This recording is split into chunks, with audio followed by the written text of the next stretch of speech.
ছোটো ভাইটা আমার সাথে আকাশতামু করছে। আপনার সাথে কি করছে? আকাশতামু করছে, আস্তামশা করছে। ও আস্তামশা করছে, ঠিক আছে।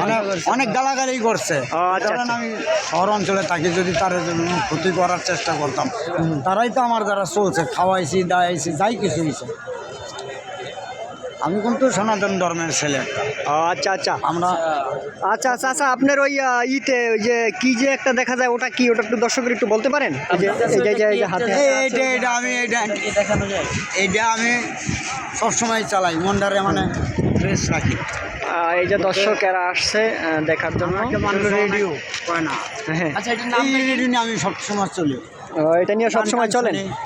এটা কবে হইতে আপনি কমলাপুরে আসছেন? এটা কবে হইতে আপনার কমলাপুরে আপনার সাথে আছে? আমি প্রায় 88 সাল থেকে। 88 এখানে হয়। হ্যাঁ, 90, 88, 90, 90 এখানে আছে 10, আর আজ 25, তাই কত? কত 35, 36, 37, ওই যে ধরুন প্রায় 40-এর কাছে। হ্যাঁ, 40-এর কাছাকাছি।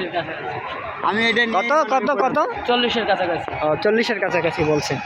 যাই হোক, এইটার আপনার ভারী মানে আমি বাংলাদেশ সরকারের কাছে জানাই যে আমার যদি আসলে যদি আমার পিতা যদি আমার কিছু দিয়ে যায়, আমি তো যুদ্ধ করে নিতে পারবো না। এইটা আপনার এলাকার ভূমি মন্ত্রী আছে, ভূমি মন্ত্রী আছে, এলাকার মন্ত্রী আছে, এলাকার যারা চেয়ারম্যান মেম্বার আছে, তারা যাতে উৎসাহী করে কিছু করে দেয়, আমি চলা আছে। আমি ভোটার আইডি কার্ড করতে গেছি, এমন হলো বলছে যে আপনাকে বাড়ি ঘর করে দিছে, আপনি বেচে ফেলাইছেন, কিন্তু আসলে কিছুই দেয় না আমাকে। আচ্ছা আচ্ছা, তাই আপনার এটা একবারে আপনার এলাকায় আপনার ভূমি অফিসের সবাই দেখবে, এবং আপনার বাড়ির মানুষও দেখবে, এবং আপনার চাচা বাইস্তারা সবাই দেখবে, ঠিক আছে? আচ্ছা আচ্ছা, বুঝতে পারছেন? এটা ওয়াল বাংলাদেশে সবার কাছে পৌঁছে যাবে ইনশাল্লাহ। হ্যাঁ, আর দর্শকের কিছু বলার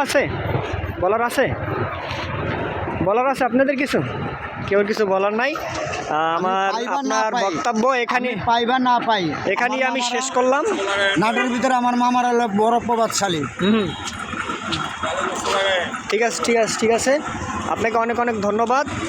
আর দর্শকেরা বলছি, ওনার জায়গা জমির ব্যাপারে যদি আপনাদের কাছে যদি কোনো খোঁজ থাকে, দ্রুত ওনাকে দিয়ে দেবেন, ঠিক আছে? ওকে, ধন্যবাদ, আসসালামু আলাইকুম।